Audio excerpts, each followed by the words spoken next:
ሌላ ሰው በምህረት ደበበ ገብረ ጻዲቅ ክፍል 7ን ይዘን መጥተናል። ላይክ፣ ሼር፣ ሰብስክራይብ በማድረግ እንዲጀምሩ በአክብሮት ጠይቃለሁ።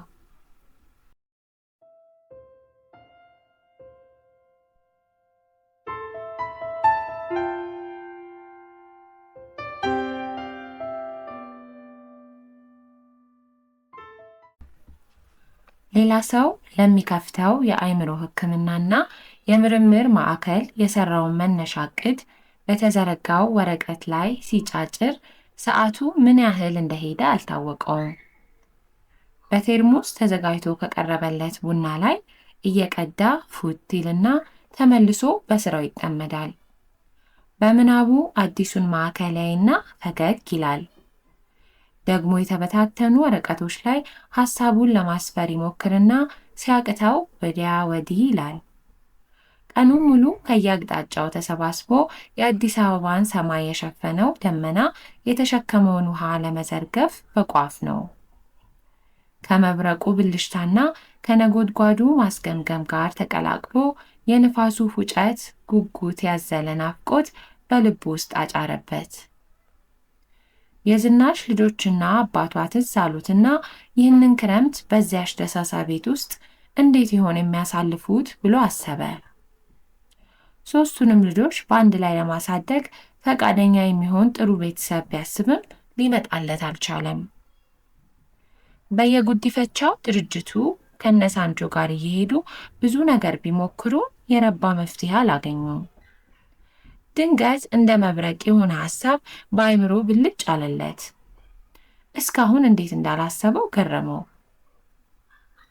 ይሄ ነው፣ ከዚህ የተሻለ ምንም የለም ብሎ ወደ ጠረጴዛው ተመልሶ ስልኩን ከኃይል መሙያ ገመዱ ላይ ነቀለና ወዲያው ለንጹህ ደወለ። እንዴት ፈጽሞ እንዳላሰብኩት ይገርማል። ያን ሁሉ ነገር ስናወራ እንዴት እንዳልመጣልን አለ፣ ደስታው ከድምፁ ሞልቶ እየፈሰሰ። ምን ተገኘ? የዝናሽ ልጆች ነዋ። ስለ ጉዲፈቻ ስናወራ አልነበረም? የሆነ ሰው መጥቶልኝ እኮ ነው የደወልኩልሽ። እስኪ ገምች ብሎ ክፍሉ ውስጥ ወዲያ ወዲህ ተንጎራደደ። እኔ እንጃ፣ ምን አሰብክ? አንተ እንደሆንክ ሐሳብ አያልቅብህ ብላ ሳቅ አለች። አይገርምሽም? አርሲና ነዋይ ከተጋቡ ይኸው 10 ዓመታቸው። ልጅ እስካሁን የለም። ባለፈው በወሬ መሃል እሱ ትንሽ ፍንጭ የሰጠኝ መስሎኝ ነበር። ምን ይመስልሻል? አለ የእሷን መልስ በጉጉት እየጠበቀ። የአርሴማ ባል ነዋይ ከሕክምና ትምህርት ጀምሮ የሌላ ሰው የረጅም ጊዜ ጓደኛ ነው። ንጹህና ሌላ ሰው የተዋወቁትም በእነ አርሴማ ሰርግ ላይ ሚዜ ሆነው ነው። ነዋይ የልብ ሐኪም ሲሆን አርሴማ ደግሞ የራሷን ቢዝነስ ትሰራለች። ኦ ማይ ጋድ! እኔ ፈጽሞ አላሰብኩትም ነበር ግን ብላ አመነታች። ግን ምን? አለ አይደል አርሲ በጣም ስሜቷ ስስ ሆኗል። ናዊ ራሱ በጣም ተቸግሮ ሲነግረኝ ነበር። እንዴት አድርገን ማለቴ ማን ሊነግራት ይችላል? አለች። አርሴማ ልጅ የመውደዷንና የመፈለጓን ያህል ያልሞከሩት ነገር ባይኖርም ፈጽሞ ሊሳካላቸው አልቻለም። አሁን ገና ጉዳዩ ሲነሳባት ቁጣ ስለሚላት ንጹህ ትፈራት ጀምራለች።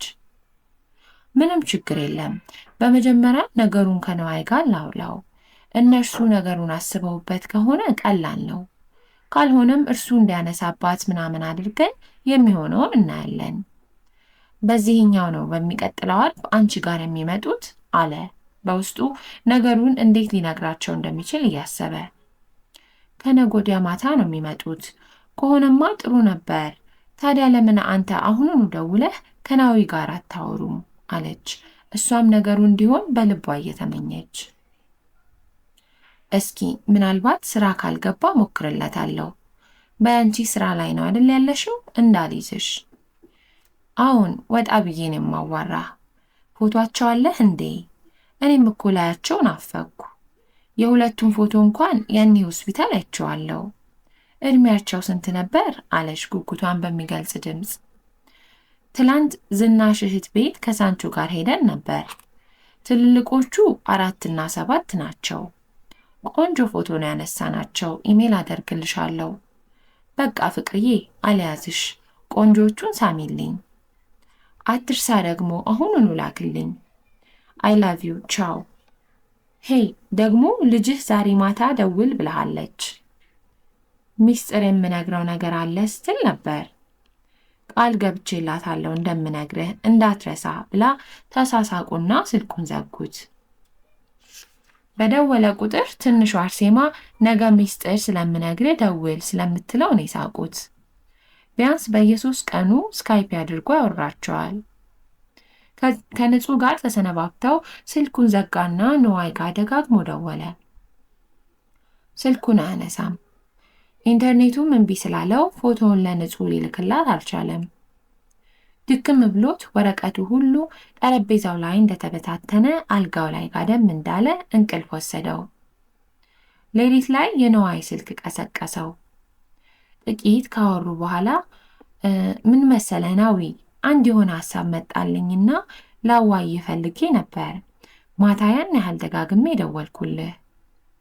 ሌልሽ አንተ ሐሳብ ታጣለህ ብዬ ሐሳብ ገብቶኝም አያውቅ። ምን ተገኘ? ሲሪየስ ነገር ነው። አንተ ሁሉም ቀልድ አታድርግ። ስለ ልጅ ምን እያሰባችሁ ነው? ማለቴ አንተና አርሲ። ፈጽሞ ያልጠበቀው ነገር ስለነበር ትንሽ ግራ ገባው። ምን እናስባለን ብለህ ነው? ያው የምንችለውን ሁሉ አደረግን። ፈጣሪም ሐኪምም የከለከለን ይመስላል። አዲስ የባህል መድኃኒት ተገኘ እንዳትለኝ ብቻ ብሎ አሁንም ንግግሩን በሳቅ ዘጋው። ሲስቅ ከልቡ ስለሆነ ደስ የሚል ለዛ አለው። ከአልጋው ላይ ወርዶ ጠርዙ ላይ ቁጭ አለና ፊቱን እያሻሸ ተንጠራራ። ልጅ ስለማሳደግ አስባችሁ ወይም አውርታችሁ አታውቁም? ማለቴ ያው እንደምታውቀው ጫናውም ቀላል አይደለም። በተለይ አርሲ ላይ፣ በተለይ በሷ ልጅ መውደድ። ጥቂት ዝም ብሎ ቆየና ብዙ ጊዜ ላነሳባት ስሞክር ነብር ነው የምትሆነው። በቃ በእኔ መውለድ ተስፋ ቆረጥክ ማለት ነው ትላለች። ከዛ እሷን ማባበሉ መከራ ነው። ልጅ ብናሳድግ ጫናውን ከኛ ላይ ስለሚያነሳልን ለመውለድም እንኳን የምንችል ከሆነ የበለጠ እድል ይኖረናል ብዬ ላግባባት ሞክሬ ነበር። ግን ታውቃታለህ አርሲን፣ ራሷ ካላመነችበት ማንም ፍንክቻ አያደርጋትም ብሎ በረጅሙ ተነፈሰ። እኔማ እኮ አንድ የማያት ህመምተኛ ነበረችኝ። በጣም ችግረኛ ቤተሰብ ነው። በቀደም በወሊድ ላይ በሚያሳዝን ሁኔታ ሞተችብን። አዲስ ከተወለደችው ሕፃን በተጨማሪ ሌሎች 2 የሚያማምሩ የ4 እና የ7 ዓመት ልጆች አሏት። ትልቁ ወንድ ነው። ቤተሰቡ ሁሉንም አንድ ላይ ወስዶ የሚያሳድጋቸው ጥሩ ሰው ከተገኘ ለጉዲፈቻ ለመስጠት ተስማምተዋል። አታምንም ምን አይነት ልጆች እንደሆኑ። ምን ይመስልሃል? ሌልሽ እኔማ ምን እንደማስብ ታውቃለህ። ከኔ ይልቅ አርሲ ምን ታስባለሽ ነው ዋናው ነገር። ሌላው አሳሳቢ ነገር ደግሞ ፕሮሰሱ ነው።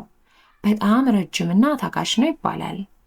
አይ ዶንት ኖ አለ ምን እንዳለበት ግራ እየገባው። እኔ መቼም በጣም አሪፍ እድል ይመስለኛል።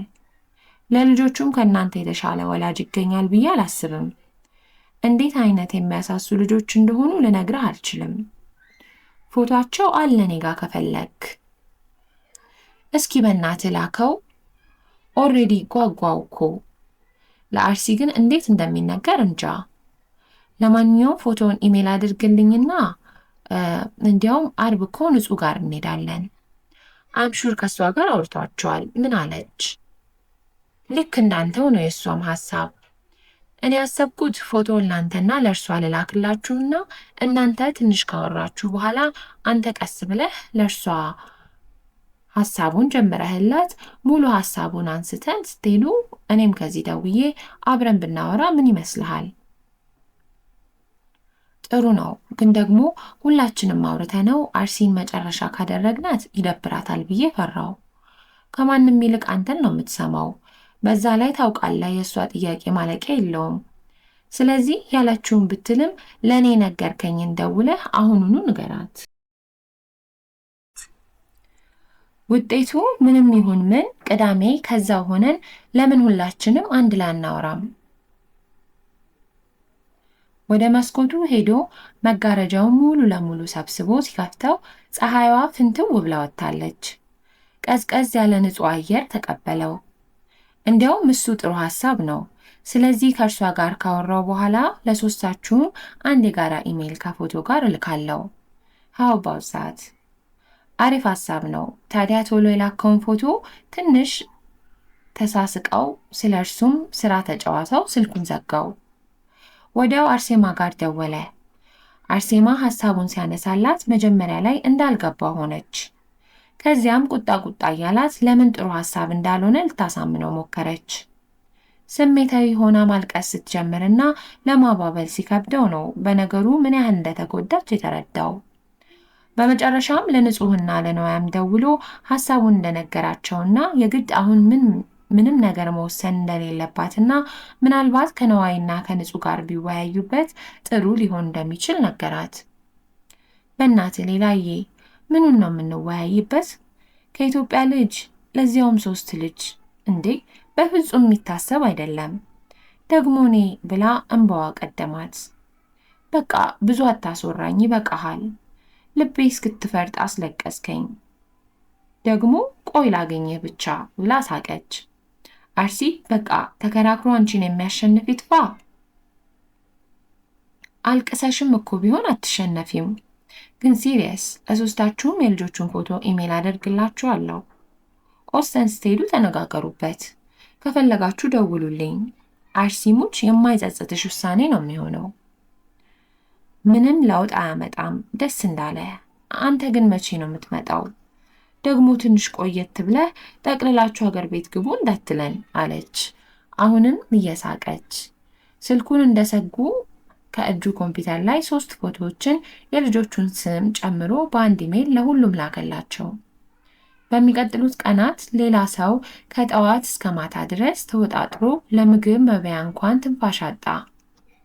ከነ ሚስጥር ጋር የቦታውን ውል መፈራረም፣ ሳንቾን ዋና ወኪልና ጉዳይ አስፈጻሚ አድርጎ መወከልና መቅጠር፣ ከሲራክና ከሲስተር ዘቢባ ጋር ወደፊት አብረው የሚሰሩበትን ሁኔታ መስመር ማስያዝ፣ የክሊኒክ ፈቃድ ከሚሰጡ ቢሮዎች የስራውን መሰረታዊ ሂደት በተመለከተ መረጃዎችን መሰብሰብ አባከነው።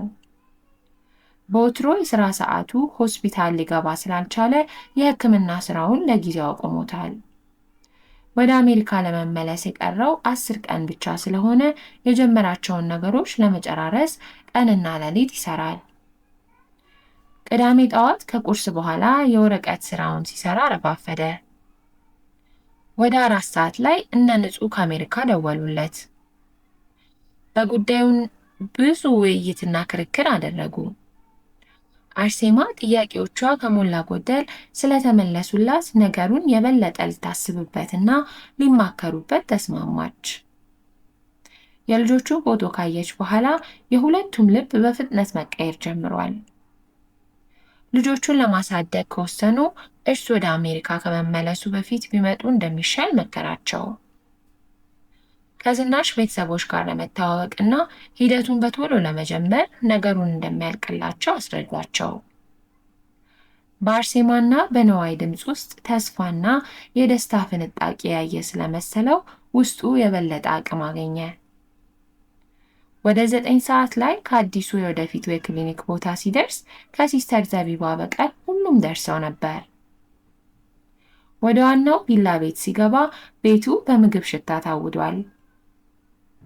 በብርሃን የተሞላው ሰፊ ሳሎን ከፍ ያለው ነጭ ኮርኒሱ ግርማ ሞገስ ሰጥቶታል። የሚስጥር እናት ከሰራተኞቹ ጋር ጓዳ ውስጥ ጉድ ጉድ ይላሉ። የቡና ዕቃ ተደርድሮ ዙሪያውን ከበው የደመቀ ጨዋታ ይዘዋል። በአንድ አነስተኛ ጠረጴዛ ላይ የተለያዩ አበሻ ምግቦች ተደርድረዋል። ሲስተር ዘቢባ ከባሏና ከልጆቿ ጋር ሌላ የምግብ መሰናዶ ይዘው መጡና ተቀላቀሉ። እንዴ እኔ እኮ እንዴ የደመቀ ድግስ መሆኑን አላወቅኩም እንጂ ዶሮም ቢሆን ሰርቻ መጣ ነበር ሲል፣ አይ ዶክተር ሌላ ያንተ ወጥ ለዋናው ምረቃ ይቆይልን፣ እንዲያው በባዶ ቤት እንዳይሆን ብለን ነው አሉ የሚስጥር እናት ወይዘሮ ኤደን። ሲስተር ዘቢባ እንደለመደችው ሁሉንም እቅፍ እያደረገች ስሟ ከሚስጥር እናት ጋር ምግቡን እየደረደሩ ወሬ ጀመሩ። የሲስተር ዘቢባ ልጅ ሙኒራ ከሌላ ሰው ጋር ቁም ነገር ወሬ ይዛለች። ምግቡ ለመበላት ተሰናድቶ ሲያልቅ በሚስጥር መሪነት ቤቱን ጎበኙ። በጎን በኩል ያሉትን ተጨማሪ ሰርቪስ ቤቶች ካዩ በኋላ ከዋናው ቤት ጀርባ ወዳለው ጫካ ወረዱ። ከግቢው መሃል የተሰየመው ቪላ ቤት 6 ለቢሮ የሚሆኑ ሰፋፊ መኝታ ክፍሎችና 2 ትልልቆች ሳሎኖች አሉት። የሌላ ሰው ሐሳብ ዋናው ክሊኒክ ቪላ ውስጥ እንዲሆንና ከበስተጀርባ ያሉትን ክፍሎች ለተለያዩ ቢሮዎች ለማድረግ ነው።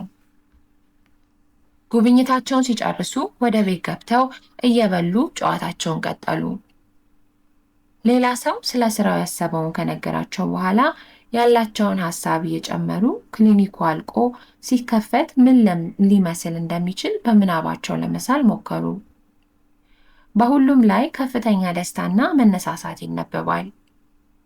ወደ 11 ሰዓት ሲሆን ሲራክ ከውዳሴ ጋር ቀጠሮ ስለነበረው ይቅርታ ጠይቆ ቀድሞ ወጣ።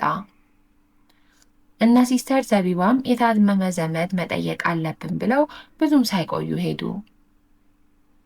የዝናሽን ልጆች ምናልባት የንጹህ እህትና ባሏ ሊያሳድጋቸው እንደሚችሉ ከነ ንጹህ ጋር ያወሩትን ለሳንቾና ለሚስጥር ሲነግራቸው እንብያው ስምረትን እኔ ነኝ የምወስዳት አለች። ሚስጥር ሳታስበው ልቧ ዝን ብሎ ነገሩ ደስ ቢላትን በአጭር ጊዜ ከስምረት ጋር የፈጠረችው ጓደኝነት ሆዷን አባባው። እሱማ ቢሆን እንዴት በጣም አሪፍ ነበር። እኔ በዚህ ፍጥነት ይሳካል ብዬ በፍጹም አላሰብኩም ነበር። ደግሞ የሚታወቅ ቤተሰብ መሆኑ በጣም ደስ ይላል። 3ቱንም ለመውሰድ ፈቃደኞች ናቸው ማለት ነው አለ ባለማመን አይነት። እንግዲህ ነገሩን ገና ዛሬ ጠዋት ነው በሰፊው ያወራነው። መጀመሪያ ላይ የንጹህ እህት አንገራግራ ነበር።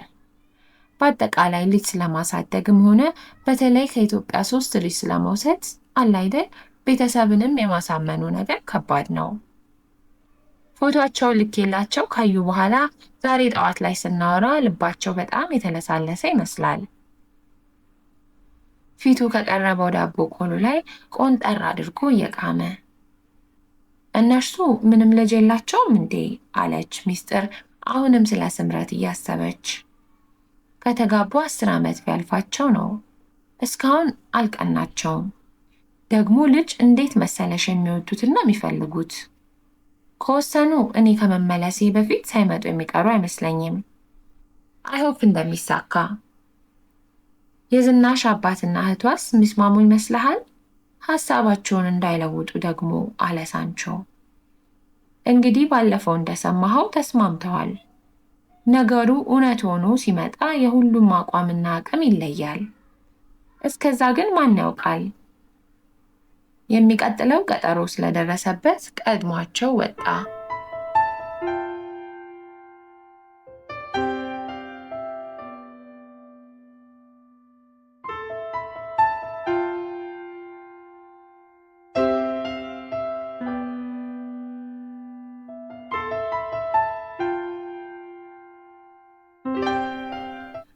ንጹህና ንዋይ አርሴማን ለማሳመን ያደረጉት ጥረት በመጨረሻ ትንሽ የእሽታ ፍንጭ ሰጠ። ከብዙ ውትወታና ማደፋፈር በኋላ ልጆቹን በአካል ለማየት ተስማማች። ቢሆንም ባይሆንም ለጉዲፈቻ አስፈላጊ የሆኑ ወረቀቶችን ሁሉ አሟልተው ያዙ። ሌላ ሰው ወደ አሜሪካ ከመመለሱ በፊት በተቻላቸው ፍጥነት ወደ አዲስ አበባ ለመሄድ አቀዱ። የዝናሽ እህትና አባት ደግሞ ነገሩን ሲነግራቸው ማቅማማት ጀመሩ። ሌላ ሰው ነገሩ የጠበቀው ቢሆንም የተወሰነ ብስጭት ፈጥሮበታል። ከቤተሰብ ጋር ተነጋግረን ውሳኔያችንን እናሳውቃቸዋለን ብለዋቸው ቀጠሮ ይዘዋል። ገንዘብ እንደፈለጉ ስለገባው ነገሩ አናዶታል። ከዝናሽ ሞት ጀምሮ የረዳቸው ልጆቹን ለመውሰድ አስበው ያደረጉት ስለመሰላቸው ነገሩን እርግፍ አድርጎ ሊተወውም አሰበ። የአርሴማ መነሳሳትና የሕፃናቱን የወደፊት ዕጣ ፈንታ አስቦ ንዴቱን ዋጥ አድርጎ ዝም አለ። በቀጠሮው ቀን ረፋዱ ላይ ከሳንቾ ጋር ወደ ዝናሽ እህት ቤት ሄዱ። አባቷና ሌሎች ሁለት ጠና ጠና ያሉ የሰፈር ሽማግሌዎች ተቀምጠው ሲጠብቋቸው ደረሱ። እርሷም ቡና እያጣጠበች ወዲያ ወዲህ ጉድ ጉድ እያለች ቤቱ ደማምቋል። ሰፋ ያለ ሳሎንና አንድ መኝታ ክፍል ያለው ቤት ውስጥ የዝናሽን ሕፃን ጀምሮ 4 ልጆቿ፣ ሌሎች 2 ዘመዶቿና ባልና ሚስት ይኖሩበታል። ግድግዳው በጭቃ ተለስኖ እስከ አጋማሹ በከብት አዛባ ተለቅልቋል። ጥግ ላይ ዳንቴል ከለበሰው ቴሌቪዥን አጠገብ ጣሳ የተደረደረበት አሮጌ መደርደሪያ ይታያል። ከባሻገር ደግሞ በአሮጌ በርሜል ላይ ያረጀ ሌማት ላመል ገርበብ ብሎ ይታያል። ትንሿ መስኮት እስከ ጥግ ብትከፈትም ቤቱ ጭልምልምና ቅስቅስ እንዳለ ነው። የነ ሌላ ሰውን መምጣት ደጅ በቆመው መኪና ያወቁት ልጆች ግር ብለው ሲገቡ የቤቱ ጸጥታ በአንዴ ደፈረሰ። ስምረትና ሳምሶን ሳንቾ ላይ ተጠመጠሙበት። ሌሎቹ ልጆችም ዙሪያውን ከበቡት። የዝናሽ እህት ወደ ደጅ ወጥተው እንዲጫወቱ ጮሃ ስታባረራቸው እንዳመጣጣቸው ተሯሩጠው ወጡ። ስምረት ብቻ ሳንቾ ላይ ልጥፍ ብላ ቀረች። እናቴን አምጡ ብላ እያለቀሰች ስታስቸግር ስለሰነበተች ተወቻት። ወደ ጆሮ ጠጋ ብላ ሚስጥልስ አለችው። ጉንጯ ላይ ሳም አደረጋትና ስራ ላይ ናት ሚስጥር፣ ሰላም ብላሻለች፣ ሌላ ጊዜ ትመጣለች ብሎ ከኪሱ ውስጥ ማስቲካ አውጥቶ ሲሰጣት ከእቅፉ ውስጥ ወጥታ ወደ ደጅ ሮጠች። የዝናሽ እህት ቡናውን ስትቆላላ ትልቋ ልጇ ደግሞ ዕቃ በማቀራረብ ትረዳት ነበር። ለመንደርደሪያ ያህል የሆነ ያልሆነውን ሲያወሩ ቆዩ። ሌላ ሰው ሀሳቡን ሰብሰብ አድርጎ ያው እንግዲህ ባለፈው እንደተነጋገርነው 3ቱንም ልጆች ወስዶ ለማሳደግ የባለቤቴ እህትና ባሏ በደስታ ፈቃደኞች እንደሆኑ ነግረውኛል። በቀደም እንዳላችሁን አስባችሁበት ከቤተሰብ ጋር ተማክራችሁበት ከሆነ ብሎ ተራ በተራ እያያቸው ዝም አለ። የዝናሽ እህት ፈጠን ብላ ነገሩ እኮ ከማንም በላይ ደስ የሚያሰኘንም የሚጠቅመንም እኛን ነው። ደግሞ እነዚህ የሙት ልጆችስ ቢሆኑ ማን አላቸው? ግን በቃ ሰው ሁሉ ገና 40 እንኳን ሳይወጣ ልጆቿን ሊሸጡ ነው እያሉ ቁም ስቅላችንን አሳዩን። እኛስ ብንሆን በስንቱ እንጠበስ? ቤሳቢስ ሲል አናገኝ። ከዚህ ሁሉ አበሳ እዚሁ እንደሆነ ሆኖ እኛ የበላነውን በልተው ያድጋሉ አለች እንባዋ እየቀደማት። ከዝናሽ አባት አጠገብ ያሉ ቢጫ ቆብ ያደረጉ ጠና ያሉ ሰውዬ ጉሮራቸውን ጠረግ ጠረግ አደረጉና አይ አንቺ ደግሞ የሰው ምላስ ተፈርቶማ የሚሆን ነገር የለም። ሰው ምንም ብታደርግ የሚለው አያጣም። ሰውና ጉም አይታመንም። ይልቁኑ ለእነዚህ ልጆች የሚበጅና የሚጠቅመውን ማሰብ ነው የሚበጅ። እግዜር የእናታቸውን ጸሎት ሰምቶ የሰጣቸውን ሲሳይ መንሳት ጡር አለው አሉ። ከፊታቸው የቀረበውን ቅራሪ አንስተው ተጎነጩ። ንግግራቸውን በመቀጠል ሆኖም ግን የኛ ሰው አፉ እሳት ነው። በእርግጥ መቼም ገና ተቀብራ አካሏም ሳይፈርስ ልጆቹንም መበታተኑ ደግ አይደለም። እኚህስ አዛውንት ቢሆኑ ለዓይናቸው ምን ተስፋ አላቸው? ተማክረው ምን ያደረጉት እንደሚሉት ነው። እነዚህን ጣድቃን እግዜር ቢላቸው እንጂ በዛሬ ጊዜ ማን ነው የሰው ልጅ ወስጄ ላሳድግ የሚል? እንኳን የደሃን ልጅ ሰው ተጨቃክኗል እኮ። እግዚአብሔር የመረቃችሁ አለ ወደነ ሌላ ሰው ጭራቸውን እየጠቆሙ። እሱማ ዝኑ ከታመመሽ ጀምሮ እነርሱ አይደለ ሲረዷት የቆዩት? የማየ አምላክ ብድራቸውን ይክፈላቸው እንጂ እነሱ ባይኖሩ ምን ይውጣን ነበር? ግን በቃ አሁን አባዬም አቅሙ እየደከመና እየታመመ ነው። እኛም በቃ አበሳችን በዛ። ምንም ጠብ የሚል ነገር የለም። ጎረቤቱ ሁሉ ልጆቹ ለጉዲፈቻ ድርጅት ቢሰጡ ቤተሰቡንም ይረዳሉ። ምን እንዲህ አስቸኮላችሁ እያሉ ነፍሴን ሊያወጧት ነው ስትል የነገሩ አካሄድ ቢገባውም ዝም ማለት መረጠ። አረ ልጆቹን ታይለያዩ ተንከባክቦ የሚያሳድጋቸው ይገኝ እንጂ እኔ ደግሞ ለየትኛው ዕድሜ ነው? እሱ የከፈታትን ይችን ጉሮሮ ሳይዘጋ አድር። ሌላኛው እንግዳ ከዝናሽ አባት ቀበል አድርገው እኔ ትንሽ ያሳሰበኝ እንዲያው ከናካቴው ከዘመዶቻቸው ይቆራረጣሉ ወይስ እንዴት ነው? አሳዳጊዎቹ ከውጭ ሀገር ነዋሪ ናቸው ወይስ አሉ። ሌላ ሰው ነገሩን ግልጽ ማድረግ አስፈላጊ ስለመሰለው ልክ ነው አባባ፣ አሳዳጊዎቹ ውጭ ሀገር ነው የሚኖሩት። ሴትየዋ የባለቤቴ እህት ስለሆነች የቅርብ ሰዎች ናቸው። ጥሩ ኑሮ ያላቸው መልካም ሰዎች ናቸው። የራሳቸው ልጆች ስለሌላቸው እንደ ልጆቻቸው አድርገው ነው የሚያሳድጓቸው። ከቤተሰብ ጋር ሳይቆራረጡና ታሪካቸውንም ሳይረሱ የሚኖሩበትን ሁኔታ ማመቻቸት የሚፈልጉ ናቸው። ከዛ ውጭ ግን ልጆቹን በማደጎ ሲወስዱ ለዘመድ ገንዘብ መክፈል ወይም የማደጎ ድርጅቶች ያደርጋሉ የተባለውን ነገር በክፍያ መልክ ማድረግ እንደማይፈልጉ እርግጠኛ ነኝ አለ። ኧረ እኔ እኮ ገንዘብ ይከፈለን ማለት አይደለም አለች የዝናሽ እህት ደንገጥ ብላ። እንግዲህ ስለተዛመድንና ቤተሰብ ስለሆንን ልባችንን የፈቀደውን ለአባባም ይሁን ለእናንተ ማድረጋችን አይቀርም። ስትቸገሩ እያየን እኛስ እንዴት ዝም እንላለን? ልጆቹን እንድትሰጣቸው በማለት ግን በልዋጭ ወይም በክፍያ መልክ የሚደረግ ነገር ሊኖር አይችልም። እንግዲህ እኔ ከጥቂት ቀናት በኋላ ወደ ውጭ ሀገር ስለምመለስ ውሳኔያችሁን ንገሩኝ አለ ሌላ ሰው ቁርጥ ባለ ድምፅ። ከጥቂት ዝምታ በኋላ መጀመሪያ የተናገሩት አዛውንት እኔ መቼም ለእነዚህ ልጆች የመጣላቸውን ሲሳይ በሰው ወሬ ተገፍተን ባናከላክል ይሻላል ባይ ነኝ። ሰው ዛሬ የፈለገውን ቢል ነገ ቀን ሲከፋ አንዲት ጣሳ ውሃ አይሰጥ ለምኑ ነው? ሁሉ ለወሬ ነው የሚበረታ። እቤታችሁ ድረስ የመጣ ሲሳይ ባትመልሱ እነርሱንም ባታስቀይሙ ደግ ነው። ደግሞ ልጆቹን ከቤተሰብ አንለያይም ታሉ ለምን እነሱ ሕሊናቸው የፈቀደውን እንዲያደርጉ ዝም አትሉ ብለው ነገሩን እንደመደሙት። የዝናሽ እህት የተወቀጠውን ቡና ከጀበና ውስጥ እየጨመረች የአባቷን አይን ስታይ እኔም ልቦና የሚለው ያው ነው።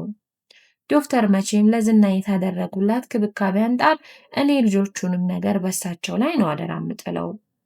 ለእኛ ተሆነ እስካሁን ያደረጉልንስ ውለታ ቢሆን በምን አቅም ነው የምንመልስ ሲሉ የዝናሽ እህትም ቅር እያላትም ቢሆን ነገሩን መቀበሏን ገለጸች። ቡናው ተጠጥቶና ትንሽ ተጨዋውተው አሳዳጊዎቹ ሲመጡ ለመገናኘት ተስማምተው ተለያዩ። ከሳምንት በኋላ አርሴማና ንዋይ አዲስ አበባ ገቡ። ከንጹህ ጋር ተነጋግረው እና አርሴማን ላግዛቸው ሌላ ሰው የመመላሻ ጊዜውን በ10 ቀን አስረዘመ። በመጡ በሶስተኛው ቀን የዝናሽን ቤተሰብ ሊተዋወቁ ወደ ዘነበ ወርቅ ይዘዋቸው ሄዱ። አርሴማ ከሳንቾ፣ ንዋይ ደግሞ ከሌላ ሰው ጋር በየፊናቸው የሞቀ ወሬ ይዘው ሳይታወቃቸው ደረሱ። ከመኪና እስኪወርዱ በወሬ ተጠምደው የሰፈሩን ሁኔታ ልብም አላሉት። በእግራቸው ውስጥ ለውስጥ እየሄዱ ወደ ሰፈሩ ጉራንጉር ሲገቡ አርሴማና ንዋይ ድንጋጤያቸው ጨመረ። የዝናሽ እህት ቤት በር እስኪደርሱ ድረስ ቃልም አልተነፈሱም። ቤት ሲገቡ የፈላ ቡና ላይ ደረሱ። ልጆቹ ተጣጥበውና ተሽሞንሙነው እንግዳ ይመጣል ተብለው ጸባያቸውን እንዲያሳምሩ ብዙ ስልጠናና ማስጠንቀቂያ ተሰጥቷቸዋል። ስምረት ገና ሳንቾን ስታየው የተባለችውን ረስታ እግሩ ላይ ተጠመጠመችበት። መጀመሪያ ላይ እንግዶቹን ለመቅረብ ቢያንገራግሩ ይዘውላቸው የመጡትን ልብስና መጫወቻ ከተሰጣቸው በኋላ ግን ስምረት የንዋይ ወዳጅ ሆነች። አርሴማ አዲሷን ልጅ ታቅፋ አይኗን እያየች ስታጫውታት የተለየ ስሜት ውስጧ ተፈጠረ። በጨዋታ መሃል ስለ ቆሼ ተነስቶ ሲወራ አርሴማ ማየት ስለፈለገች ተያይዘው ወጡ። ከግቢው ወጣ እንዳሉ የዝናሽ እህት ጎረቤት የሚኖር ጎረምሳ ልጅ ከአጥራቸው ስር ያለ ድንጋይ ላይ ተቀምጦ አየችና ስማ አንተ ዳርጌ፣ እስኪ እባክህ ቆሼን ለማየት ፈልገው ነበር፣ አብረ ወስደ አሳያቸው፣ ሰዎች እንዳይተናኮላቸው አደራ፣ እዚህ መኪናቸው ጋር እስኪመለሱ ድረስ አብረሃቸውን እሺ አለች የዝናሽ እህት በማዘዝ ድምፅ። እሱም ከመቀመጫው ተነስቶ ራሱን እያከከ ትዕዛዙን ተቀብሎ ቆመ። በዚያው ለመሄድ ስለፈለጉ የዝናሽን እህትና አባት አመስግነውና ሰሞኑን እንደሚያገኟቸው ነግሯቸው ተለያዩ። ስምረት ግራና ቀኝ የሳንቾና የነዋይን እጅ ይዛ እየዘፈነችላቸው ታስቃቸዋለች። ሳምሶን ደግሞ ከአርሴማ አጠገብ እየሄደ ስለ ሰፈሩ የምትጠይቀውን ጥያቄ እየመለሰላትና የሚያውቀውን ያህል ሲነግራት በብስለቱ ተደነቀች። ያመጣችሁልኝ ጫማ በጣም ነው ደስ ያለኝ።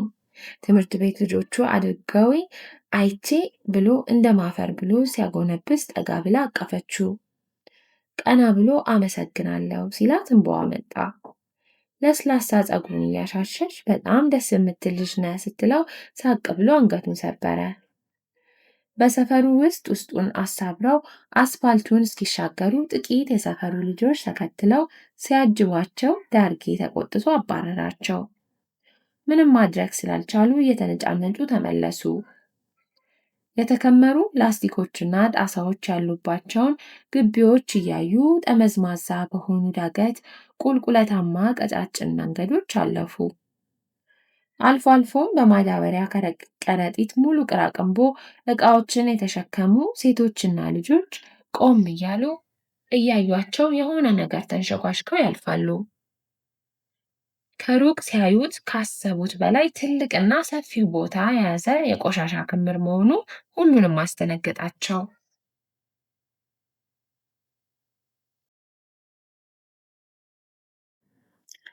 መዳረሻው ላይ ቆመው ከዳር እስከ ዳር ለማየት ሞከሩ። በተከመረው የከተማይቱ ቆሻሻ ላይ ሰዎችና ውሾች ከወዲያ ወዲህ ይራኮታሉ። ሁሉም የሚፈልገውን ለማግኘት ይማስናል፣ ይጭራል፣ ደግሞ በያዘው እንጨት ይሞነጫጭራል። በአንድ ጥግ ደግሞ ተመርጠው የተለቀሙ ዕቃዎች ተከምረዋል። በቡድን በቡድን እየሆኑ የሚለቅሙና ተቀምጠው የሚያወሩ ወጣቶች አልፎ አልፎ ይታያሉ። ጭነቱን ለማራገፍ በመጣ መኪና ዙሪያ አያሌ ሰዎች አሰብስበው ይጠብቃሉ። ከማዶ ደግሞ ተከምሮ በቆየው ቆሻሻ ላይ ቁራዎችና ሞራዎች ሰፍረውና በላዩ ላይ ሲያንዣብቡ ይታያሉ።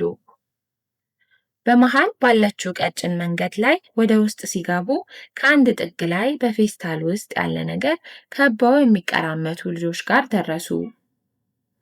ጠጋ ብለው ሲያዩ የተራረፈ ምግብ መሆኑ አዩ።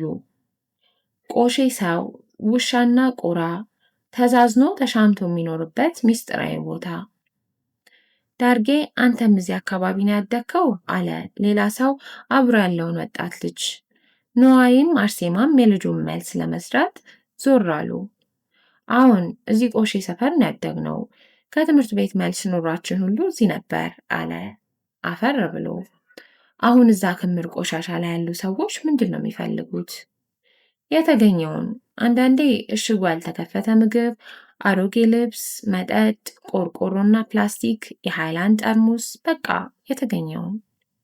ከዚህ በላይ የተሰበሰበው ምግብ ስትበሉት አያማችሁም እንዴ? አለች አርሴማ ነገሩ ከአይምሮዋ በላይ ስለሆነ ጣልቃ ገብታ። ምግቡ ይመመው እንጂ ባክቴሪያዎቹም በደሃውድ አይጨክኑም። እኛ የትም እንደማንሄድባቸው ስለሚያውቁ ብዙም አይተናኮሉንም ብሎ ሲስቅ ሁሉም ሳይወዱ በግዳቸው ፈገግ አሉ። አንተ ቤተሰቦች እዚህ ሰፈር ናቸው ስትለው እናቴ በልጅነቴ ነው የሞተችው፣ አውሬው ነው የገደላት፣ አባቴን አላውቀውም አለ። የምን አውሬ? አለ ንዋይ ግራ ገብቶትና ደንግጦ።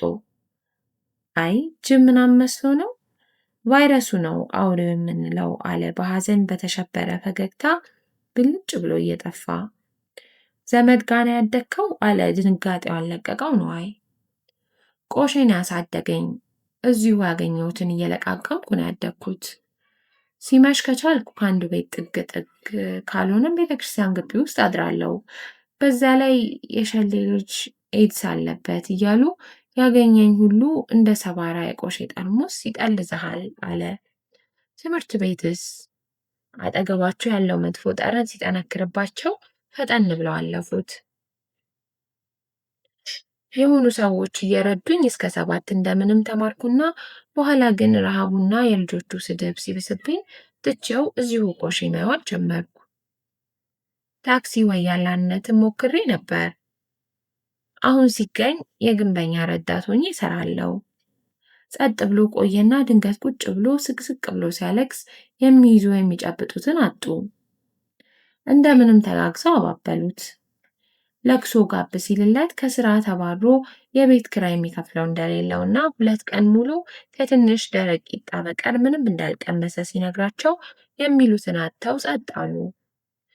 ተመልሰው ወደ መኪናቸው ሲመጡ ለቤት ኪራይና ለአንዳንድ ወጪ የሚሆን ገንዘብ ሰጥተው ተስፋ እንዳይቆርጥ ያበረታቱት። ስምረትና ሳምሶንን ወደ ቤት አስገብተው ከሰፈሩ እስኪወጡ ሁሉም በዝምታ ተዋጡ። አርሴማና ንዋይ ያዩት የአካባቢውና የሰዎቹ ሁኔታ በእውናቸውም በህልማቸውም አዲስ አበባ ውስጥ ይኖራል ብለው ያልጠበቁት ነገር ነበር። እንዴት አገኛችኋቸው ታዲያ? አለ ሌላ ሰው ወደ ዋናው መንገድ ሲገቡ። ምን እንደሚሰማኝ በትክክል አላውቀውም። ድብልቅልቅ ነው ያለብኝ። ሳምሶን በጣም ነው ያሳዘነኝ አለች አርሴማ የንዋይ ትከሻ ላይ ደገፍ ብላ። አየት ስታደርገው በዓይኔ በላይ ኖሮ እንደዚህ አይነት ቦታ አዲስ አበባ ውስጥ ይኖራል ብዬ ማመንም መቻሌን እጠራጠራለሁ። አሁንም በፊቱ ላይ የምትሄደው ስምረት ናት። ስምረት ገና ካሁኑ እየናፈቀችኝ ነው፣ እንመለስ እንዴ ሲል ሁሉም ሳቁ። መንገድ ላይ ለቡና ቆሙና ብዙ አወሩ። ልባቸው በልጆቹ ፍቅር መነደፉ ካነጋገራቸው ያስታውቃል። ባልና ሚስቱ ቤት ተከራይተውላቸው ቤተሰቡን እንዳለ ከዛ አካባቢ አውጥተው ሊያስቀምጧቸው ቢያስቡም ሌላ ሰው በሀሳቡ አልተስማማም። ኑሯቸውን ለማሻሻል ህይወታቸውን ማፍረስ የባሰ ጉዳት ነው ብሎ ሊያስረዳቸው ሞከረ። ሰፋ ያለና የተሻለ የራሱ ግቢ ያለው ቤት እዛው አካባቢ ቢከራይላቸው እንደሚሻል ተስማሙ። ከልጆቹ ጋር ከተዋወቁ ጀምሮ የተወሰነ ጊዜ አብሮ ማጥፋት ጀምረዋል። እስካሁን ሁለቱም ሀሳቡን ለቤተሰቦቻቸው እንዴት እንደሚነግሩ ጨንቋቸዋል። የጉዲፈቻውን ህጋዊ ሂደት ከመጀመራቸው በፊት ከቤተሰብ ጋር መማከር እንዳለባቸውና ሌላ ሰው ከመሄዱ በፊት ሊያደርጉት ወሰኑ። ከቤተሰብ ከፍተኛ ተቃውሞ እንደሚያጋጥማቸው ስለጠበቁ ምን ማድረግና መናገር እንዳለባቸው በጥንቃቄ ተዘጋጅተዋል። የቤተሰብ ስብሰባው በንዋይ ወላጆች ቤት ተደረገ። በአጋጣሚ የአርሴማ ወላጆችም ለረጅም እረፍት አዲስ አበባ ስለነበሩ መገኘት ቻሉ። ህጋዊ ሂደቱን ለመጨረስ ረጅም ጊዜ እንደሚወስድ ስላወቁ ሌላ ሰውና ንዋይ ከስብሰባው በኋላ በሚቀጥለው ሳምንት ወደ አሜሪካ ለመመለስ አቀዱ። ከጥቂት የቤተሰብ አባላት በቀር አብዛኛው ቤተ ዘመድ የግብዣውን ዓላማ አላወቀም ነበር። ለረጅም ጊዜ ተራርቆ የቆየን ቤተሰብ አጋጣሚውን ተጠቅመው ለማገናኘት የተደረገን የመሰላቸው። የምሳ ድግሱ ተገባዶ ቡና መጠጣት ሲጀመር አርሴማ ወደ መሃል አካባቢ ቆማ አጨበጨበች።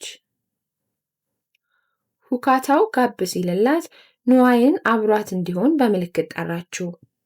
ከጎኗ ሲቆም እጁን ያዝ አድርጋ ወደ ንዋይ ያየች፣ በመጀመሪያ ማሚና ዳዲ በጣም ነው የምናመሰግነው፣ ስለዚህ ግሩም ምሳ ስትል ሰው ሁሉ አጨበጨበ። በመቀጠልም ይሄ ምሳ የተጠራንበት አንዱ ምክንያት እኔና ናዊ ልንነግራችሁ የፈለግነው ትልቅ ዜና ስላለን ነው። ወደ እሱ ዞር ስትል ሁሉም ሰው አርግዛ መሆኑን እርግጠኛ ሆኖ በድጋሚ በጭብጨባ ቤቱን አቀለጠው። ከዛ እሱ ትንሽ ጉሮሮውን ጠራረገና እንግዲህ እናንተ ከጠበቃችሁት ዜና ጋር ምን ያህል እንደሚመሳሰል አላውቅም። ያው እንደምታውቁት እኔና አርሲ ከተጋባን 10 ዓመት አለፈን። የአምላክ ፈቃዱ ሆኖ እስካሁን ልጅ ሊኖረን አልቻለም። ድንገት በተፈጠረ አስገራሚና አጋጣሚ በሚመስል ክስተት ሳናቅደው አዲስ አበባ ተገኝተናል። ይኸው ከዚህ ሀገር በጉዲፈቻ ልጅ ለማሳደግ ስለወሰንንና እድሉም ስለተገኘ ነው ሲል የነበረው የተጋጋለ ስሜት በአንድ ጊዜ ውርድ ብሎ ጥቂት ሰዎች ሲያጨበጭቡ በይሉንታ ሌሎቹም እንደነገሩ አጨበጨቡ። ነገሩ ብዙም ያላስገረማት አርሴማ ቀበል አድርጋ ሁላችሁም የራሳችንን ልጆች ብንወድ ምን ያህል ደስ እንደሚላችሁ እናውቃለን፣ ግን አልሆነም። አሁን የመጣነው እዚህ የአንድ እናት ልጆች የሆኑ እናታቸውን በቅርብ በሞት የተነጠቁ 3 ህፃናትን ልጆቻችን አድርገን ለማሳደግ ስለወሰንን ነው። ሂደቱን በተወሰነ ደረጃ የጀመርን ሲሆን እንደ እግዚአብሔር ፈቃድ በቶሎ ሁሉም ነገር አልቆ ከኛ ጋር እንደሚሆኑ እናስባለን ስትል ሁሉም በድንጋጤ ጸጥ ሲሉ ክፍሉ ረጭ አለ።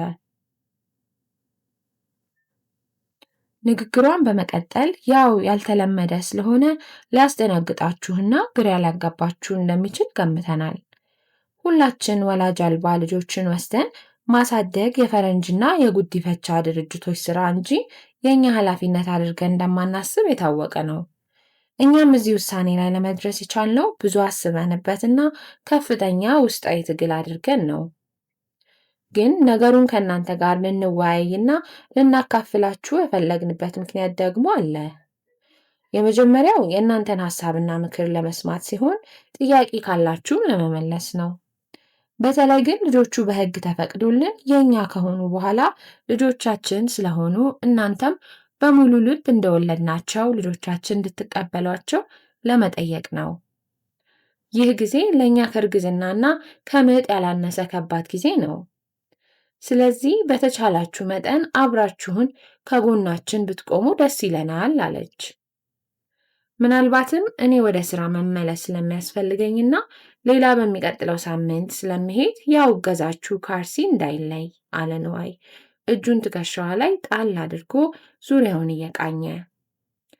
ቤተሰቡ ሁሉ የሚፈራቸው የንዋይ አጎት የሆኑ ሰው እንዴት ነው ነገሩ?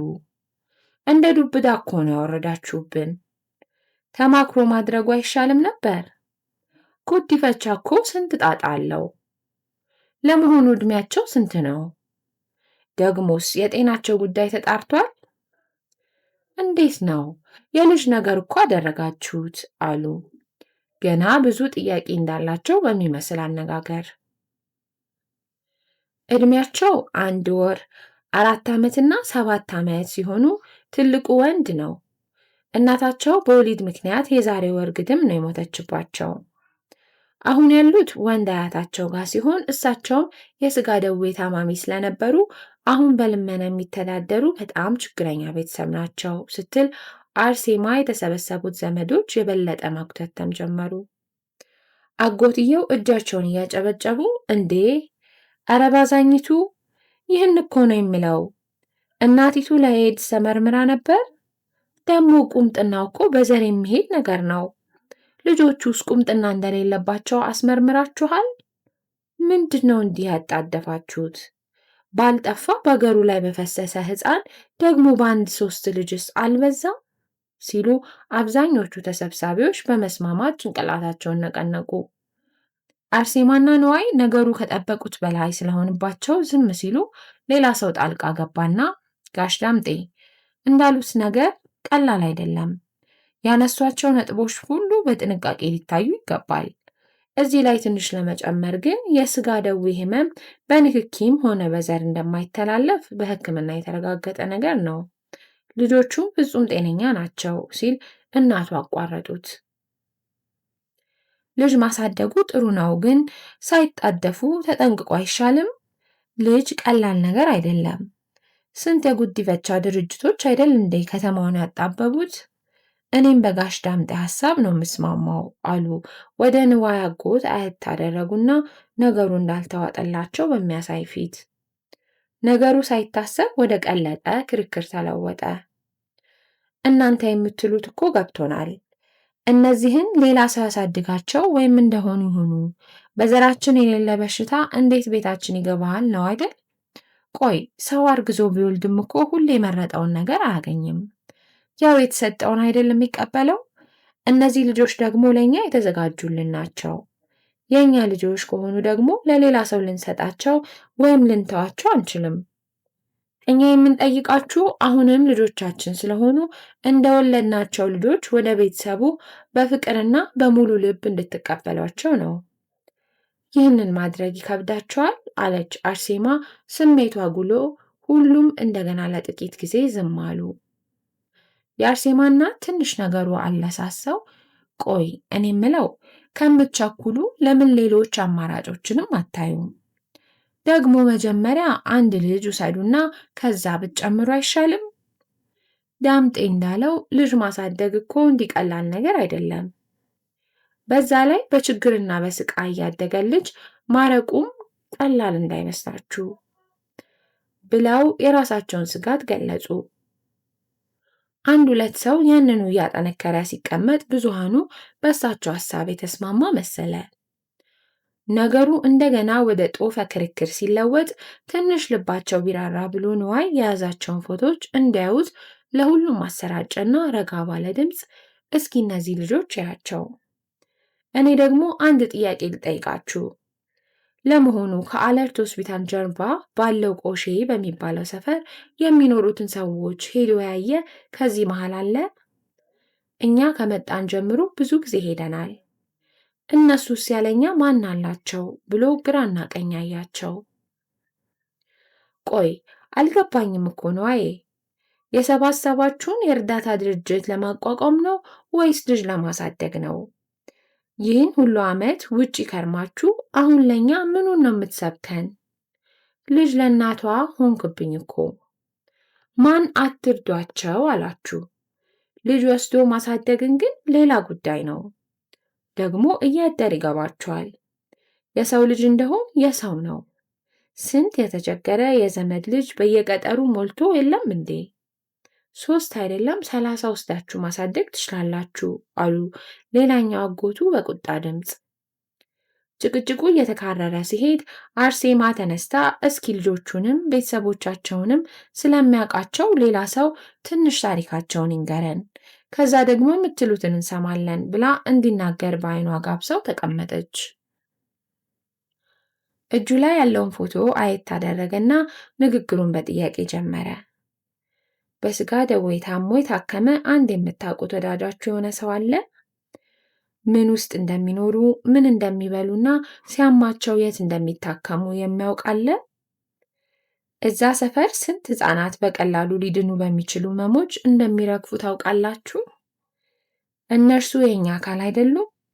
ከድህነትና አንዳንዶቻችሁ እንደምትሉት ከቁምጥናው በስተጀርባ ያለው ክቡር የሆነ ሌላ ሰው አይታያችሁም? የእነዚህን ልጆች እናት ያገኘኋት ድንገተኛ ክፍል ፖሊሶች ይዘዋት መጥተው አይምሮዋ ተረብሾ ታማ ነው። ረጅም ቆንጆ ወጣት ሴት፣ ግን ህመሙ ከጥቅም ውጭ ያደረጋት አስፈሪና ማንም የማይፈልጋት እኛ እንደምንለው እብድ ናት። በጥቂት ሳምንት ውስጥ አማኑኤል ሆስፒታል ገብታ ታክማ ደህና ሆና ነበር። ታማ በነበረችበት ጊዜ ጎዳና ላይ ስትኖር በዚያ ሁኔታ ተደፍራ አርግዛ ስለነበር ያንንም መሸከም የእሷ ዕዳ ነበር። ዘመድ የሌላት አእምሮ ታማሚ ብቻ ስለሆነች በሐኪሞች ደንታ ቢስነትና ጭካኔ በአጭሩ ተቋጨች። አንዴ ጥቁር አንበሳ፣ አንዴ ጳውሎስ ስትንከራተት የወለደችውን ሕፃን እንኳን ለመሳም ሳትበቃ ደሟ እንደ ውሃ ፈሶ በሆስፒታል ጠረጴዛ ላይ እያየኋት ሞተች አለና የረጠቡ አይኖቹን ጠራረገ። ክፍሉን ሞልቶት የነበረው ትኩስ ስሜት መርገብ ጀመረ። የመጀመሪያ ልጇን የወለደችው የቤተሰቦቿን ድህነት ለመቅረፍ አረብ ሀገር ሄዳ ሰው ቤት ስትማስን ጌታዋ አስገድዶ ደፍሯት ነው። ምን የመሰለች ልጅ አእምሮዋን ስታ ህመምተኛ ሆና መጣች። የምታዩት ትልቁ ልጅ የዛ እርግዝና ውጤት ነው። ወላጆቿ በደሃ አቅማቸው ለምነውና ማስነው እሷን ለማስታመም ሞክረው ነበር። ሲብስባት ሀገር ጥላ እየጠፋች ሁለተኛዋን ልጅ አርግዛ ስትመጣም ተቀብለው በአቅማቸው አረሷት። በስተርጅና 2 ልጆቿን ማሳደግ ጀመሩ። በዚህ መሃል እናቷ በሷ ጉዳይ ብቻ ሳይሆን ለውትድርና ዘምቶ እንደወጣ በቀረ ልጃቸው ሐሰን እንደባዘኑ ድንገት ሞቱ። ከዛ ወዲህ መድኃኒቱን አቁማ ጨርቋን ጥላ ሙሉ ለሙሉ የጎዳና ነዋሪ ሆና ቀረች ብሎ ጸጥ ብለው የሚሰሙትን ሰዎች አየት አየት አድርጎ ንግግሩን ቀጠለ። በዚህ ውስጥ ነው የምታዩት ሕፃን የተረገዘችው። አሁን እናቲቱ ሞታለች። አያትየውም በህመምና በእርጅና ደቀው ለመለመን እንኳን አቅም አጥተው ካልጋም አይወርዱም። የሚኖሩበትን ቤትና የሚበሉበትን ምግብ ብታዩ መፈጠራችሁን ነው የምትጠሉት። ሕፃናቱ ሜዳ ላይ ነው የሚተኙት። ከከተማ በሚጣል ቆሻሻ ረሃባቸውን የሚያስታግሱት። ቢታመሙ በሕክምና ሳይሆን በአምላክ ምሕረት ብቻ ነው የሚተርፉት። እስኪ አስቡት፣ እነሱ ማለት እኛ አይደለንም? የሌላ ዓለም፣ የሌላ ፕላኔት፣ ሌላ ሰዎች ናቸው ማለት ነው። እኛስ ካልሆንን እነርሱን የሚረዳና የሚያግዝ ሌላ ሰው ከየት እንደሚመጣ ነው የምንጠብቀው። እነርሱን ማሳደግ የፈረንጅና የጉዲፈቻ ድርጅቶች ኃላፊነት ነው ያለው ማን ነው? ለመሆኑ አርሲና ንዋይ ይህንን ሐሳብ ሲያካፍሉን መከራከርና ልባቸውን ማዛል ይገባናል? ለሁላችሁም የምጋብዛችሁ እዛ ሰፈር ሄዳችሁ አንድ ቀን ከሰዎቹ ጋር አብራችሁ እንድትውሉ ነው። አሁን እዚህ የምትሉትን ያኔ መድገም የምትችሉ ከሆነ የምታቀርቡትን ሐሳብ ለመቀበል ችግር የለብኝም። እነርሱ ያሉት አዲስ አበባ፣ እኛ ያለው አዲስ አበባ። ልብ ከተራራቀ ሀገር ቢቀርብ ምን ይደረጋል? መተዛዘን ከጠፋ ሰፈር አንድ ቢሆን ቢጎራበቱና በአንድ ቋንቋ ቢያወሩ ምን ፋይዳ አለው? ምክንያቱም ለእኛ እነሱ ሌላ ሰው ናቸው። የማንነካቸው፣ የማናገባቸው፣ የማናውቃቸው፣ አብረናቸው የማንበላ፣ ልጆቻቸውን የማናሳድግ አለና የጀመረውን ሳይጨርስ በረጅሙ ተንፍሶ ዝም አለ። ሁሉንም ግራና ቀኝ ቃኝቶ በጸጥታ ወደ ወንበሩ ሄዶ ተቀመጠ። አርሴማ አዲስ የአምቦ ውሃ ከፍታ ብርጭቆን ሞላችለት። ለጥቂት ጊዜ ቤቱ ረጭ ብሎ ዝም ካለ በኋላ የንዋይ አባት ተነስተው ሚዛናዊ የሆነ ንግግር አድርገው የልጆቻቸውን ፍላጎት እንደሚያከብሩና የሚችሉትን ሁሉ እንደሚያደርጉ ውሳኔያቸውን ገልጸው ቁጭ አሉ። የንዋይ አጎት እንደተናደዱ ወጥተው ሄዱ። የሌላ ሰው እናትም በነገሩ አልተደሰቱም። አርሴማና ንዋይ በጉዲፈቻ አርግዘው የወለዳቸውን ልጆች ለማሳደግ ውስጣቸው ጨክኗል። የዝናሽን ልጆች ከዘነበ ወርቅ አውጥቶ ከማሳደግ በላይ ዘመዶቻቸውን ከገቡበት የተቸገረ አመለካከትና እምነት አውጥቶ በአዲስ አመለካከት ማሳደግ ሊከብድ እንደሚችል ተረዱ።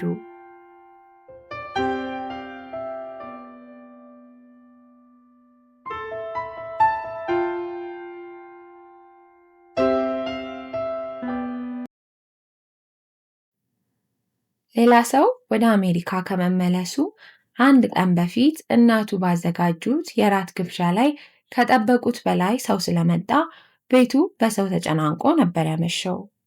አብዛኛው ሰው ከወጣ በኋላ የቀሩት ወደ ሶፋው አካባቢ ተሰባስበው ስለ ውጭ ሀገር ኑሮ ጨዋታ ተጀመረና አንዳንድ እየተባለ ጎራ ከፍለው መከራከር ጀመሩ።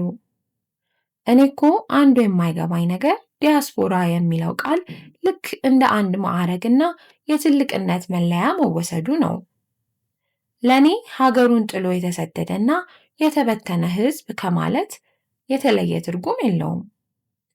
አውሮፓና አሜሪካ መኖራቸውን ለማሳየትና ልክ እንደ አንድ የአዋቂነት መታወቂያ ካርድ መጠቀሙ ጉራ ብቻ ነው አለ ሲራክ በሞቀ ስሜት ንዋይ ያለውን በማጣጣል። ቃሉ ምንም ትርጉም ይኖረው ምን በውጭ ያሉ ሀበሾች ሀገር ውስጥ የሌለ ነገር ለሀገር ጥቅም ሊያመጡ ይችላሉ። እነርሱን ወደ ሀገራቸው ለመሳብና ተመልሰው ባላቸው ሀብትም ሆነ እውቀት ለሀገራቸው የሆነ ነገር እንዲያደርጉ ማበረታታቱ አስፈላጊ ይመስለኛል። ወደድንም ጠላንም እዚህ ያለው ሀበሻ የሌለውን የማይችለውን ብዙ ነገር በውጭ ያለው ዲያስፖራ ሊያደርግ ይችላል ባይ ነኝ አለ አሁንም ንዋይ አቋሙን ሳይለቅ። ቆይ በመጀመሪያ ማን ነው ዲያስፖራ በሚለው እንስማማ። ለምሳሌ ጅቡቲ 20 ዓመት የኖረ ስደተኛ በአንድ አረብ ሀገር በሰው ቤት ውስጥ ለብዙ ዓመታት ተቀጥራ የምትኖር ሴት፣ ደግሞ አውሮፓ ውስጥ ምንም ሳይሰራ ከመንግስት በሚያገኘው ችሮታና ድጎማ ምናምን በስደተኛ ካምፕ የኖረ ሰው፣ ደግሞ አሜሪካን ሀገር በአንድ የመኪና ማቆሚያ ጋራጅ ውስጥ መኪና ሲያስገባና ሲያስወጣ እድሜ ልኩን የኖረ ሀበሻ እንዳለ የታወቀ ነው። አብዛኛውን ሀበሻ ደግሞ የሚወክሉት እነዚህ ይመስሉኛል። እነዚህ ዲያስፖራ ናቸው አይደል? አለች ሚስጥር የሲራክን ነጥብ እያጠናከረች። ልክ ነው አለ ንዋይ ወዴት እየሄደች እንደሆነ የሀሳቧ ፍሰት በመጠኑ ስለገባው። እዚህ ሀገር ውስጥ ደግሞ በከፍተኛ ደረጃ የተማሩ ወይም ከመሬት ተነስተው ብዙ ትልቅ ቦታ የደረሱ ደግሞም ባላቸው ችሎታና አቅም ሀገራቸውን ሲያገለግሉ የኖሩ ሀበሾች እንዳሉ የታወቀ ነው። ማለቴ ከሀገር ወጥተው የማያውቁ ወይም ቢወጡም ወዲያው ተመልሰው ያለውን ችግር ሁሉ ተቋቁመው በሀገራቸው የሚኖሩ እ፣ እነዚህን ዲያስፖራ ያልሆኑትን ምን እንበላቸው? አለች ሚስጥር። ሲራክ ጣልቃ ገብቶ የእኛ ስፖራ ብንላቸው ሲል ሁሉም ሳቁ። ሳንቾ ደግሞ ቀበል አድርጎ እኔ ላሜ ቦራ ሲሉን የሰማሁት አለ። ሁሉም እያጨበጨቡ ሳቁ። እሺ አይ ላይክ ዛት ላሜ ቦራ፣ ግን ሚስጥር ነጥብሽ አልገባኝም አለ ነዋይ ወደ እሷ ፊቱን አዙሮ። ነጥቤማ ዲያስፖራም ቢሆን ላሜ ቦራ ሁሉም ለሀገሩ ያስፈልጋል። ግን ደግሞ ልክ ለሀገር ብለው ሀገር ጥለው እንደሄዱና ከሌላው የተሻለ ለሀገር አዋቂና ያለነሱ በጎ ፈቃድና ብጣቂ ዶላር ሀገሪቱ ውላ እንደማታድር ጉራቸውን አይቸርችሩብን ነው። የተለየ ጥቅማ ጥቅምና ማበቢያ ድጎማ ልክ እንደ ልዩ የዲያስፖራ መብታቸው ከዚሽ ደሃ ሀገር አይጠብቁ ባይ ነኝ ስትል ሁሉም እንደገና ሳቁ። ዝም ብላ ስትሰማ የነበረችው አርሴማ ግን አንድ ከሀገሩ በምንም ምክንያት ለረጅም ጊዜ ተለይቶ በባዕድ ሀገር ሲኖር ቆይቶ ለመጣ ሰው ቀና አቀባበልና በቀላሉ ተቋቁሞ ያለውን እውቀትና ጥሪት ሀገሩ ላይ እንዲያውል ነገሮችን ማመቻቸት ምንድን ነው ስህተቱ? እንዳልሽው ሁሉም ሰው ውጪ ስለኖረ ባለጸጋና የተማረ ላይሆን ይችላል። ግን ደግሞ ውጪ መኖሩ በራሱ እዚህ ሀገር የማታገኘው የሚያስተምርሽ ነገር አለ። ትልቁ ነገር ገንዘብና ችሎታ ብቻ ሳይሆን ስልጣኔንና እድገትን የሚያመጣ ባህልና አስተሳሰብን ማስተላለፍ መቻሉ ላይ ነው። በሌላ ሀገር ኑሮ ብዙ ነገር ስለለመደ ሰው እዚህ መጥቶ ባለው ሲስተም ውስጥ ተመልሶ መግባቱ ራሱ በጣም የሚከብድ ይመስለኛል አለች። አሁንም ነገሩ ለሲራክ የተዋጠለት አይመስልም። የእኔ ችግር በጅምላ ዲያስፖራ በሚል ዣንጥላ ተመሳሳይ የሆነ ጥቅማ ጥቅምና ማቋቋሚያ ይደረግለት የሚለው ነው። የትም ሀገር ደግሞ እንደሱ አይደረግም። ለምሳሌ መኪና ከታክስ ነፃ ያስገቡ ተብሎ የተፈቀደ ጊዜ የምር ስንቱ ዲያስፖራ ነው በትክክል የተጠቀመበት? ለዘመዱ መኪና ያስገባውና ለነጋዴ ፈቃዱን የሸጠው አይበዛም? ደግሞስ ሀገሬ ተመልሻለሁ እያሉ መሬት በነፃ ወስደው ቸብችቦ የተመለሱትስ? ቆይ እኔስ ብሆን ከታክስ ነፃ መኪናና መሬት አይወድልኝም እንዴ? ወይስ ሀገሬን ጥዬ መሄድ አለብኝ ከታክስ የነፃ ዕድል ለማግኘት? እንዲያውም እድሉ በአንገብጋቢ ሁኔታ የሚያስፈልገው ለእኛ በወር $200 ለማትሞላ ደሞዝ ለሚከፈለን ነው እንጂ ማን ይሙት ለዲያስፖራው ምን ያደርግለታል? የእኛ የወር ደሞዝ እኮ ለእናንተ የምሳ ወጪ ናት፣ ለዛውም ቲፑን ሳይጨምር ሲል ብዙዎች ሳቁ።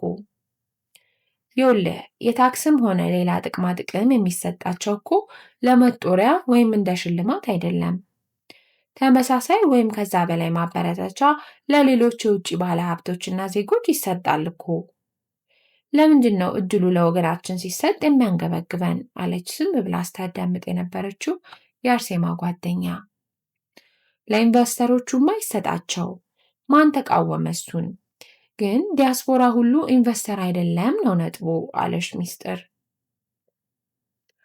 ሐሳቡን ያልጨረሰው ሲራክ መግቢያ ቀጣጣ ሲጠብቅን ቆየና ሌላው ትልቅ ችግር ደግሞ እዛ ቁጭ ብለው ስለ ዲሞክራሲ፣ ስለ ነፃነት ምናምን የሚደሰኩሩት ነው። አብዛኛው ዲያስፖራ ሳስበው ከሀገር በወጣበት ዘመን ላይ ተንጠልጥሎ የሚኖር ህልመኛ ይመስለኛል። የዲያስፖራ ካላንደር እንኳን ከአውሮፓ ካላንደር ከኢትዮጵያውያም ከ10 እስከ 40 ዓመት ወደኋላ የቀረ ይመስለኛል። ብዙ ሰው በወጣንበት ዘመን ላይ ሆኖ እንደ ቆመ ሰዓት ነው የሚኖረው። ለሁሉ ነገር መለኪያቸው ከዚህ ሀገር የሄዱበት ጊዜ ነው። እርስ በእርሱ እንኳን ቁጭ ብሎ ተስማምቶ ማውራት የማይችል እዚህ ያለውን ህዝብ በፈጣሪ ሊያስተምሩን እንዴት ይችላሉ? እንዲያውም ሳስበው ዲያስፖራው ለሀገሪቱ በአጠቃላይ ከጥቅሙ ጉዳቱ የሚያመዝን ይመስለኛል። በአብዛኛው የማይሆን ተራ ርካሽ ባህልና አኗኗር አምጥተው እዚህ ምስኪን ህዝብ ላይ የሚያራግፉት እነሱ አይደሉም? አለበለዚያም በወጡበት ዘመን የነበረውን የፖለቲካ አቋማቸውን ሲያራግቡ ነው የሚገኙት። እነሱ ያልባረኩትና ያላጸደቁት ነገር ሁሉ ሀገር የሚያጠፋ ያልተማሩ ሰዎች ጨዋታ ነው የሚመስላቸው። ከዚህ ሄደው ለሀገር ልማትና ለሕዝብ ብልጽግና ሌት ተቀን ሲማስኑ እንደኖሩ ሲመጻደቁ አያፍሩም? ሀገር ከወደዱ መጥተው እንደ አገሬው ይኑሩ። መጀመሪያ ምን ጥሩ ነገር ሊያበረክቱ እንደሚችሉ ሰርተው ያሳዩን እንጂ ኪሳቸውን ተበድረው ባመጡት ጥቂት $1000 አሳብጠው ለአንድ ወር የትም በየቡና ቤቱ ሲዞሩ ቆይተው ገንዘባቸው ሲያልቅባቸው እዚህ ሀገር ቢሮክራሲው፣ ዲሞክራሲው፣ ቅብርጥርሴው፣ ምንትሴው መንግስት አያሰራም፣ ህዝቡ ቢነግሩት አይገባውም ምናምን እያሉ አይደስኩሩ። ለእኔ አብዛኛው ዲያስፖራ ጎጂ ዜጋ ስለሆነ ማበረታቻ ሳይሆን ከፍ ያለ ታክስ ሊጣልበት ነው የሚገባው። የሲራክ ንግግር ከማሳቅ ይልቅ ያናደዳት አርሴማ ብስጭቷን ዋጥ አድርጋ "የውልህ ሲራክ የምትለው የተወሰነ እውነት ሊኖረው ይችላል። በነገራችን ላይ ሳይህ ለዲያስፖራ የከረረ ጥላቻና መራራ ስሜት ያለ ይመስላል። ዲያስፖራ ማለት እኮ ሌላ ሰው አይደለም። እዚህ ከተሰበሰብነው ግማሾቻችን ማለት ነው። ልክ ሀገሪቱን ለመውረር የተዘጋጁ ሽብርተኞች አስመሰልካቸው" ስትል ሁሉም ሳቁ። ንግግሯን በመቀጠል ለምሳሌ እንደ እስራኤል፣ ህንድና ቻይና ያሉት ሌሎችም ሀገሮች ብታያቸው ለእድገታቸውና ለህልውናቸው የዲያስፖራ አስተዋጽኦ የጀርባ አጥንት እንደሆነ የታወቀ ነው። ዲያስፖራው ጋር ችግር የለም አልተባለም። ግን ደግሞ እስኪ ትንሽ ወጣ ብለህ ለማሰብ ሞክር እንጂ ስንት ዲያስፖራ ነው ብዙ መስዋዕትነት እየከፈለ በራሱ ገንዘብ ስንት ነገር ለሀገሩ የሚያደርገው? ዲያስፖራው ለምን ጥቅም ፈላጊ፣ ጉረኛና ከእውነታው የራቀ ብቻ አድርገህ ታስባለህ? የፈለግከውን ብትል እዚህ ሀገር የሌሉ ብዙ ችሎታቸውና ቴክኖሎጂዎች ከማንም በላይ ዲያስፖራው ነው ሊያመጣ የሚችለው። እያልኩ ያለሁት የተለየ ጥቅም ሳይሆን ቢያንስ ለሌላ ሀገር ዜጎች የሚሰጡ መብቶችና ማበረታቻዎች ጠቃሚ ስራ ሊሰሩ ለሚችሉ ከውጭ ስለሚመስሉ ሀበሾች ቢደረግስ ነው። ለምሳሌ አንድ ጀርመናዊ ወይም ጃፓናዊ ኤክስፐርት ለአንድ ስራ ሲመጣ የሚከፈለውን ደሞዝ ያክል በዚያው ወይም በተሻለ ደረጃ ስራውን ሊሰራ የሚችል ሀበሻ ከውጭ መጥቶ ሲከፈለው ለምን እንናደዳለን? አረብ ሀገር ብትሄድ የሚጠቅማቸው እስከሆነ ድረስ ለሌላ ሀገር ዜጋ የሚሰጡት ማበረታቻና ጥቅማ ጥቅም ምን ያህል እንደሆነ ታውቃለህ? አሁን ናዊ ወይ ሌላ እዛ ቢሄዱ አሜሪካንን ሀገር የተማሩ ዶክተሮች ስለሆኑ ብቻ ምን ያህል እንደሚከፍሏቸውና ምን ያህል ተጨማሪ ጥቅማ ጥቅም እንደሚያገኙ ብነግርህ አታምንም። ሀገሬ ስለመጣው ግን ለምን እንደ ጠላትና ጉረኛ እታያለሁ ነው የኔ ጥያቄ አለች። ሲራክ ያነሳችው ነጥብ እውነትነቱ ቢታየውም ሀሳቡን ዞር በማድረግ እሺ ታዲያ ዲያስፖራ የሚለውን ማዕረግ መያዝ ያለበት ማን ነው? ወይስ ነገሩ ማዕረግ ሳይሆን በቃ ውጭ ተሰደው ለኖሩ ወገኖቻችን የመለያ ስም ብቻ ይሁን ነው? ይሄ ከሁሉም በፊት መመለስ አለበት። አሁን አርሴማ ባነሳሽው ሀሳብ በተወሰነ መጠን እስማማለሁ።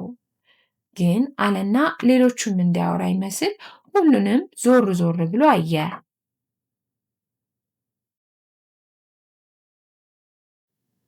ሌላ ሰው ዝም ብሎ ሲያዳምጠው ቆየና እኔ በመጀመሪያ ደረጃ ዲያስፖራ የሚለው ስም ማዕረግ ስለመሆኑ የማውቀው ነገር የለም።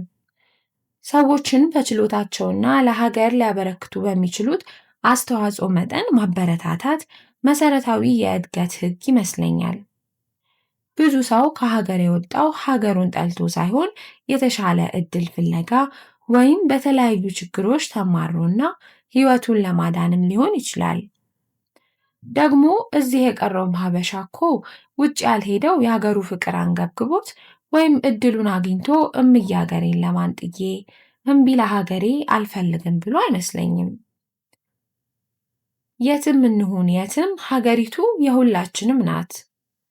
እኛና እነሱ ከመባባል ይልቅ ለድሃው ህዝባችንና ለምስኪኗ ሀገራችን ምን ብናደርግ ነው የሚጠቅመው ብሎ መጠየቁ ይሻላል። ዲያስፖራውም ሆነ ሳንቾ እንዳለው ላሚቦራው ብሎ ሳቅ አለና ማሰብ ያለበት ለሌላው የሚደረገው ነገር ዞሮ ዞሮ የሚጠቅመው ሁላችንም ነው። ብዙ ከፍተኛ አስተዋጽኦ ሊያደርጉ የሚችሉ በውጭ ያሉ የሀገራችን ልጆች የተከፈለው ዋጋ ቢከፈልም እንዲመጡ ማባበሉ መጨረሻ ላይ ማንን ነው የሚጠቅመው? በእርግጥ የጅምላ ማበረታቻ በምንም መልኩ ቢሆን አጭበርባሪውን እንጂ ትክክለኛውን ሰው አይጠቅምም። እዚህ ላለው ፕሮፌሽናል እና አዳጊ የቢዝነስ ማህበረሰብም የተቻለውንና አስፈላጊውን ማበረታቻና ጥቅማጥቅም መስጠቱ ጥሩ ነገር ነው። ለዲያስፖራው የተፈቀደው ጥቅማጥቅሞች ሲከለከሉ የሚደሰት የሀገር ቤት ነዋሪ ግን ምቀኝነት እንጂ ለሀገር መቆርቆር ነው ብዬ አላምንም። እንደሱማ አትበል ዶክተር ኔላ። ሁሉም ዲያስፖራ እንዳንተ ቢሆን እኮ ምንም ቢደረግላቸው ማንም የሚከፋው አይመስለኝም። የትም ሀገር ሄዶ መኖር ቢችልም ሀገሩን ስለሚወድ ብቻ እዚህ የሚኖር ብዙ ሰው በደንብ አለ። በአብዛኛው ዲያስፖራ በስደት እዚህ ካለው የተለየ ለሀገር ሊያደርግ የሚችለው ነገር ስለሌለ ከፈለገ እንደኛው መጥተው ይኑሩ። ያልሆኑትን ነገር አይሆኑብን ነው ሐሳቡ አለች ሚስጥር ሌላ ሰው ባለው የተወሰነ ሐሳብ ስላልተስማማች። ዲያስፖራው ነው ሀገርና ባህልን ያጠፋው የሚለው ብዙ ማያስኬደንም። የተወሰነ ኃላፊነት መውሰዱ ተገቢ ቢሆንም ግን አሁን በኢንተርኔትና በሶሻል ሚዲያ ዘመን ለመበላሸት የትም መሄድ አያስፈልግም። እኛን የማይመስለው ሌላ ሰው ሁሉ ችግርና የማይረባ ጥቅም ፈላጊ ነው ብለን ጣት ከምንጠቁም አብረን ኃላፊነት ብንወስድ ብዙ ማድረግ የምንችል ይመስለኛል። መረዳት ያለብን ዲያስፖራው የምንለው የሌላ ዓለም ፍጡር አይደለም። ስለ ሌላ ሰው አይደለም የምናወራው፣ የኛው እህቶችና ወንድሞች ናቸው። ለምሳሌ እኔ ንዋይ ወይ አርሴማን ማለት ነው። ምናልባት ከጥቂት ዓመታት በኋላ ደግሞ እናንተም ልትሆኑ ትችላላችሁ ብሎ የጀመረውን ሐሳብ ሲቋጭ ሌላ ክርክር ተቀሰቀሰ። ለሚቀጥሉት 20 ደቂቃዎች ቢከራከሩ ወደ አንድ ድምዳሜ ሊደርሱ አልቻሉም። ጊዜው መሽቶ ስለነበር እነርሱም ወደ የማደሪያቸው ተበታተኑ።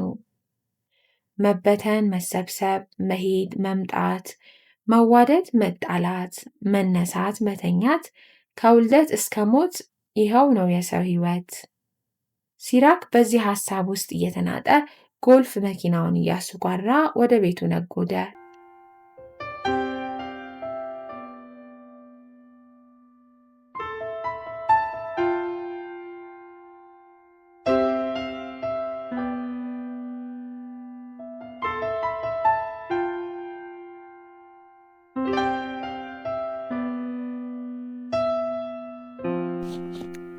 ሌላ ሰው ክፍል 7 ይህንን ይመስላል።